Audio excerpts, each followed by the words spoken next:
saya Miss Rini dari Miss Rini and Partner Learning Center.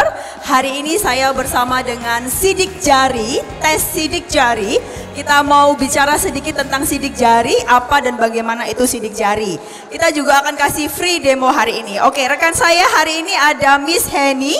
Oke, silakan Miss Henny, boleh perkenalan dulu siapa sih Miss Henny ini? Halo, selamat malam teman-teman semua dan pengunjung TP1. Thank you Miss Rini. Jadi di sini saya sebagai konsultan sidik jari dari Sidik Jati Diri. Silakan bagi teman-teman yang penasaran atau orang tua yang anak-anaknya ingin segera didemokan. Jadi dari sidik jari ini kita akan mengetahui tentang potensi karakter seseorang. Entah itu dari bawaan bakat minatnya ataupun juga dari karakter mereka ya, karakter dasar mereka. Oke, jadi sidik jari itu apa? Itu dulu deh Miss Henny, sidik jari itu apa? Ini cocok buat anak-anak ya, untuk pengunjung TP1 Surabaya yang sedang bawa anak hari ini, kita ada free demo sidik jari. Jadi apa sih sidik jari itu Miss Henny?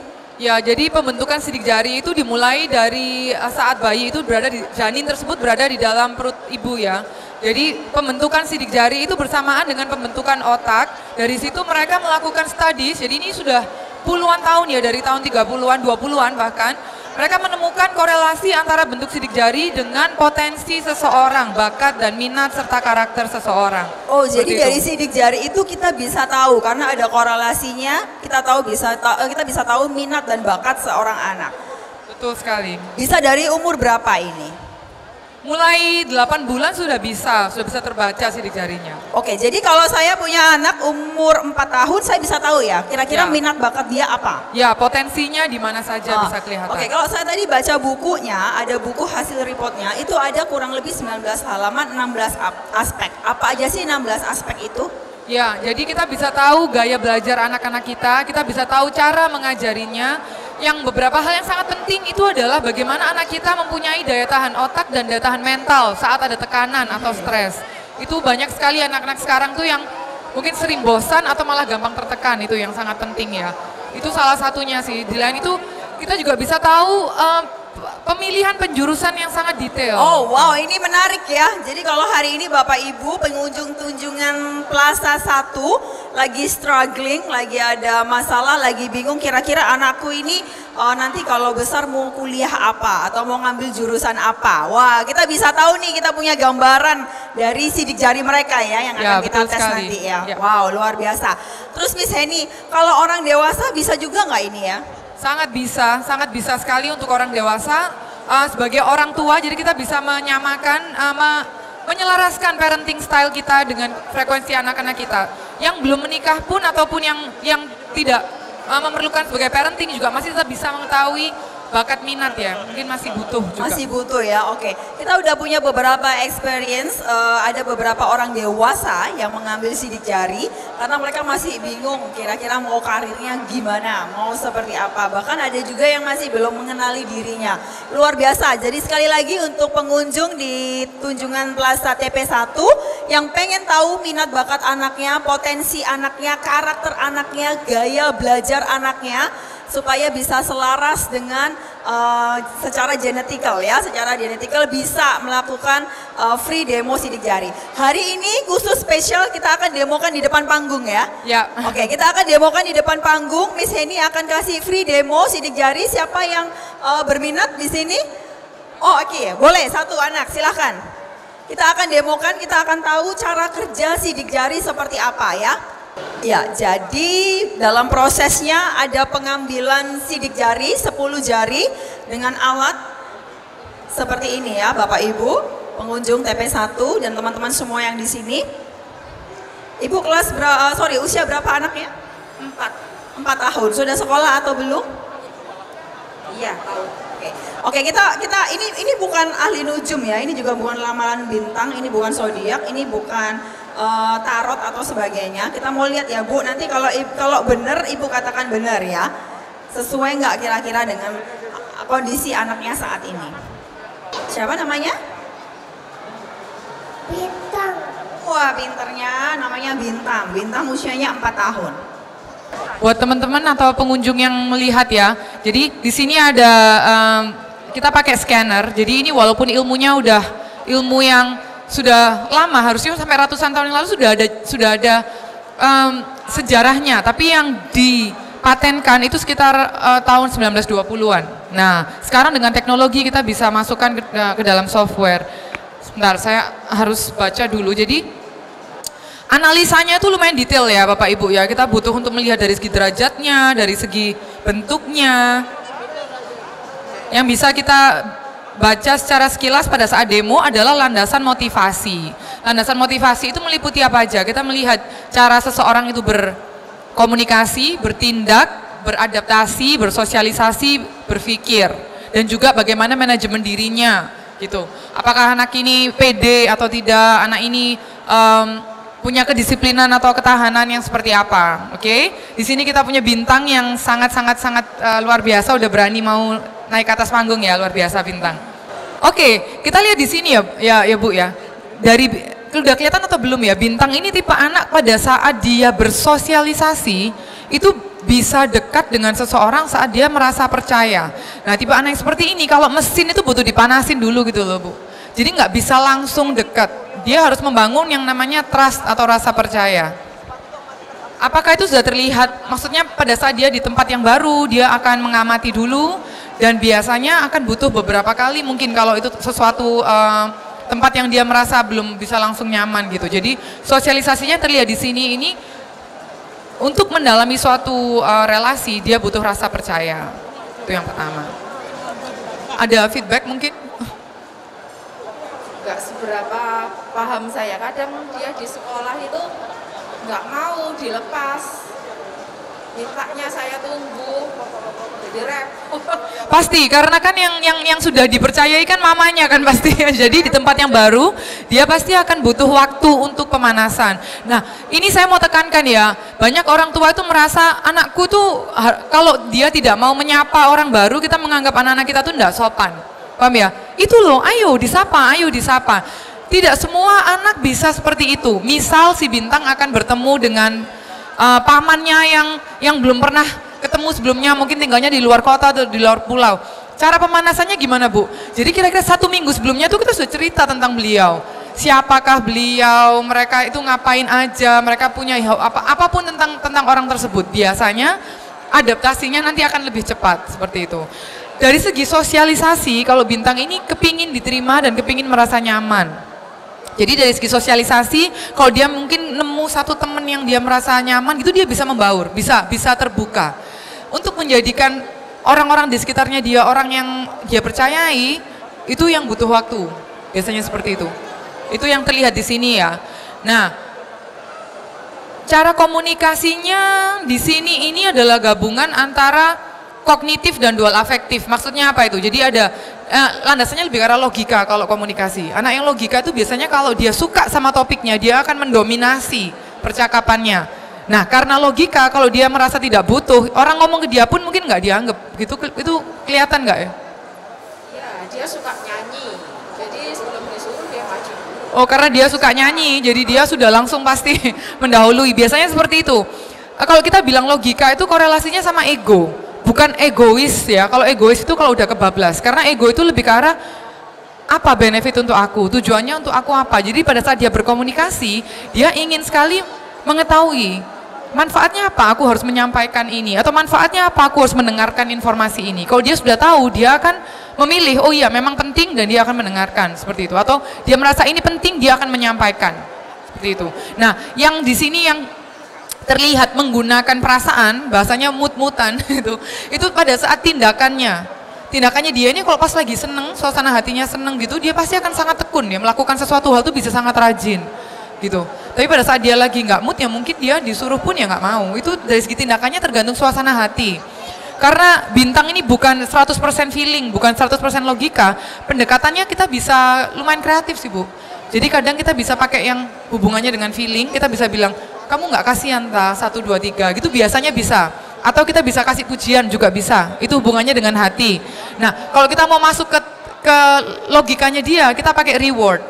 Ayo kamu kalau mau ini, nanti kamu boleh ini loh ya, gitu. Nah, si Bintang ini bisa kedua-duanya. Nah, ini kita baru baca secara sekilas ya, masih belum diukur. Nah, apa sih yang bisa didapatkan? ini ada buku 19 halaman untuk lebih mendalamnya dengan sesi konsultasi 1,5 jam. Kita bisa tahu gaya belajarnya, kita bisa tahu belahan otak mana nih yang lebih dominan dan bagaimana cara menyelaraskannya, caranya mengambil keputusan bagaimana dia bisa menangani hal-hal yang tidak stabil atau potensi-potensi stres dalam hidupnya. Seperti itu ya. Jadi semua potensi ini sifatnya netral, tergantung kita sebagai faktor lingkungan dari anak-anak kita, karena kita sebagai pendidik utama, bagaimana kita bisa memberikan atau memfasilitasi kegiatan sehari-hari yang bisa mendukung semua strength dan poin-poin positifnya anak kita tuh bisa menjadi suatu prestasi atau kenyataan sih, seperti itu. Mungkin ada yang mau ditanyakan? Nah, ini suka marah. Kamu suka? Suka marah itu biasanya karena dia landasannya ada logikanya lumayan ini. 1, 2, 3, 4, 5, 50. Jaraknya berapa tahun dengan adiknya? Yang kedua nggak sampai 2 tahun, yang dua ketiga setahun. Setahun. Dia suka ngusilin keduanya? Iya. Oke. Adiknya enggak, dianya. Saya mau kasih satu konsep yang mungkin bisa dicoba di rumah ya, Bu ya, dan mungkin Bapak Ibu di sini juga mungkin bisa mencoba. Konsep yang mau saya bagikan namanya adalah what's right. Kebanyakan dari kita tuh selalu what's wrong. Yang kelihatan itu yang salah. Misalnya kamu kok nggak bisa ini, kamu kok belum bisa itu, kamu kok ganggu adikmu, kamu seperti itu. Itu kebiasaan kita.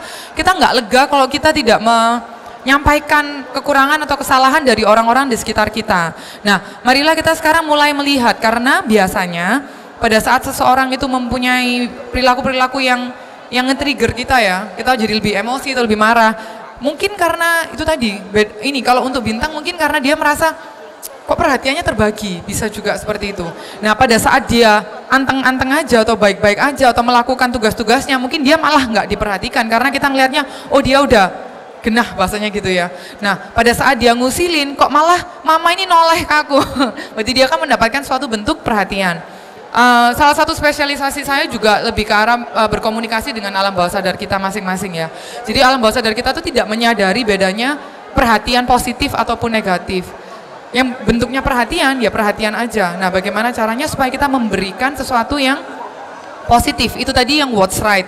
Apapun yang dia lakukan, kalau kita tahu itu sesuatu yang baik dan kita pingin dia terus mengulangi, kita konfirmasi. Contoh, wah Kak Bintang, thank you ya, tadi habis makan roti, Kak Bintang buang bungkusnya di tempat sampah. Nah, ya harus dipuji gitu ya. Bukan karena, oh nanti anakku kepalanya gede gimana. Kita ngomong semua dimoderasi lah ya, keseimbangannya bagaimana. Pada saat kita memberikan pujian yang memang dia lakukan, dia akan tahu hal-hal apa yang harus dia ulangi gitu. Jadi nggak cuman, oh anak baik, anak pintar, kenapa? Tadi mama lihat kamu melakukan ini, tadi mama dengar kamu melakukan itu gitu. Jadi kita memberikan sesuatu yang spesifik supaya dia tahu apa yang bisa diulang. Itu mungkin PR buat kita semua, termasuk saya. Memang apalagi orang tua ya, kita mungkin lebih cepat terpancing saat anak kita itu bahasanya nggak nurut gitu. Coba mulai dicari hal-hal positif atau hal-hal yang baik yang mereka sudah lakukan, kita konfirmasikan ke anak-anak kita. Jadi kita lebih banyak waktu melihat yang negatif. Jadinya yang positif, lebih banyak waktu melihat yang positif, otomatis negatifnya nggak ada waktu lagi untuk terjadi. Itu. Oke, thank you ya Mama Bintang. Untuk mau pengambilan yang sidik jari komplit nanti bisa di stand kita. Ya, thank you. Khusus untuk hari ini biayanya spesial. Dari yang 1,2 kita diskon jadi 950.000 selama pameran di Tunjungan Plaza saja. Oke, satu lagi yang mau ada? Ada ini di depan. Bu, silakan Bu. Hai. Mari silakan. Oke, saya sekali lagi sampaikan kepada seluruh pengunjung TP1 yang berminat, ingin tahu minat bakat anaknya sejak dini melalui metode fingerprints, boleh diuji coba gratis. Kita ada demo gratis hari ini untuk anak-anak, bisa dari usia 8 bulan, untuk yang dewasa pun juga bisa. Jadi nggak hanya terbatas untuk anak-anak aja, untuk yang dewasa juga bisa. Untuk anak-anak start usia 8 bulan kita bisa tahu minat bakat, karakter, pola pikir, kepribadian anak kita melalui metode sidik jari. bagi siapa saja di Tunjungan TP1 ini, silahkan bagi orang tua yang ingin mencoba untuk tes minat bakat. Oh, kira-kira anakku ini cocoknya kalau kuliah jurusannya apa? Atau metode belajarnya seperti apa? Kira-kira anak saya ini tipikalnya pemikir atau perasa? Kita coba, hari ini khusus kita kasih demo gratis. Bapak Ibu semua bisa tahu sedikit tentang anaknya. Untuk pengambilan komplit, sampel, dan konsultasi dikenakan biaya. Hari ini diskon spesial untuk pameran modis seharga 950.000 saja dari harga normalnya 1.200.000. Oke, sudah keluar hasilnya? Ya. Sorry, namanya siapa? Keisha, Keisha. Umur berapa Keisha? 5 tahun. Keisha 5 tahun. Kita mau tahu ya Keisha ini seperti apa. Silakan di sini. Oke, Keisha umur 5 tahun TKB ya, Bu ya. Oke, di sini kalau kita melihat sekilas dari segi landasan motivasinya, 80% afektif atau menggunakan perasaan, feeling. 20%-nya logika. Nah, 20% yang logika ini bukan logika murni, logikanya juga terbungkus perasaan gitu. Jadi tipe anak yang suasana termasuk lumayan halus lah Bu perasaannya gitu. Memang lumayan halus perasaan. Nah, tipe anak yang banyak menggunakan perasaan itu adalah anak-anak yang seneng membuat orang yang dia sayangi itu happy. Dia itu kepingin membahagiakan orang-orang yang dia sayangi. Dia kepingin membuat orang yang dia sayangi itu merasa sayang sama dia, kayak gitu. Jadi otomatis perasaannya lebih halus dibandingkan anak-anak yang lebih banyak pakai logika. Bukan berarti halus itu lebih baik, enggak, hanya reaksinya gitu. Otomatis lebih tergantung mood juga. Kalau pas lagi mood dengan sesuatu hal tertentu, tipe anak seperti ini sangat tekun. Betul nggak? Maksudnya kalau lagi suka ngerjain misalnya puzzle terus, itu aja yang dilakukan.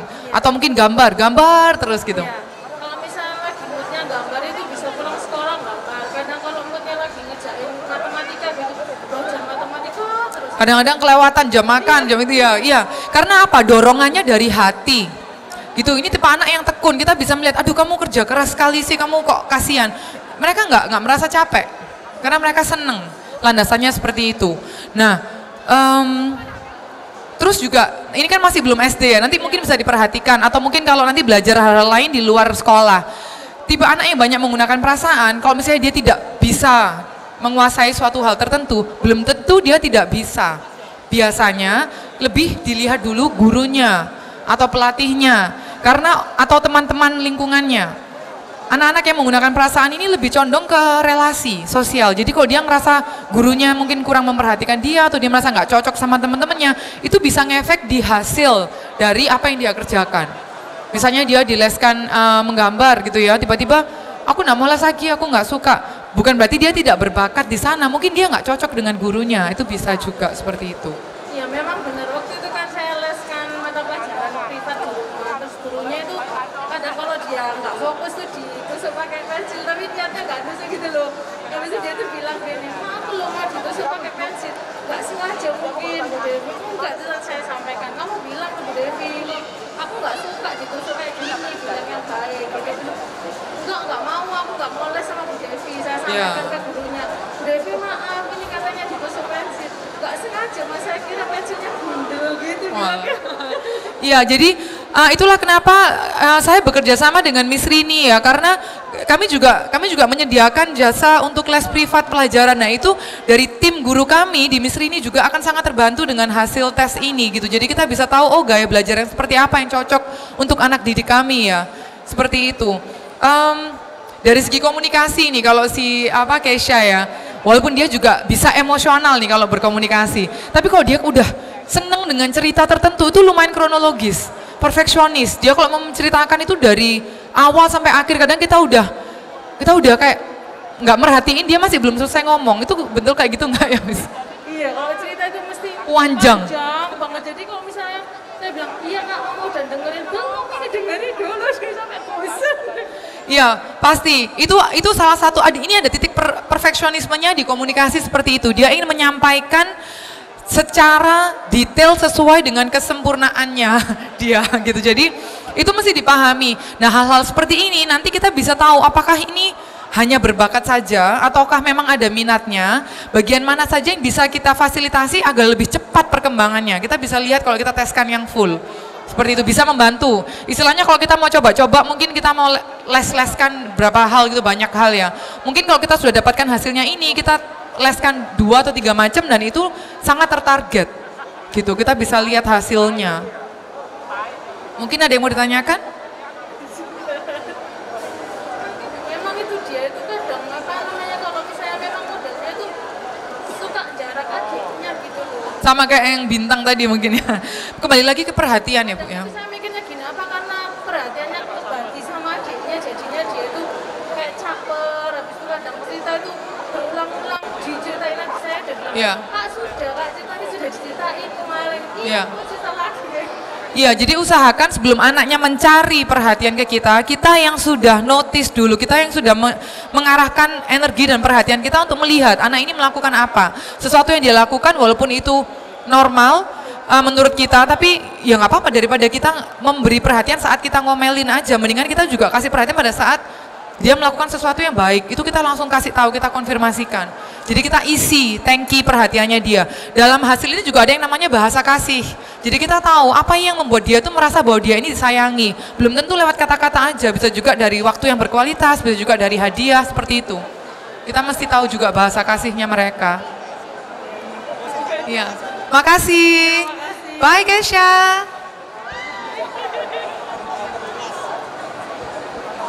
Oke, itu tadi dari Sidik Jari dan Mistrini and Partner Learning Center. Untuk Bapak Ibu yang masih ingin mencoba demo gratis untuk anak-anaknya atau untuk mama papanya, boleh silakan ambil nomor antrian. Kita akan buka demo gratis di stand kami ya. Oke, saya kembalikan kepada panitia. Terima kasih. Selamat sore. Halo, selamat sore. Saya Mistrini dari Mistrini and Partner Learning Center. Baru saja kami membahas tentang Sidik Jari. Apa sih sidik jari itu? Dari sidik jari kita bisa tahu bakat dan minat anak kita. Buat Bapak Ibu semua yang kepo, yang pengen tahu anaknya seperti apa, yuk boleh dicoba metode sidik jari. Hubungi saya, Mistrini and Partner Learning Center. Thank you.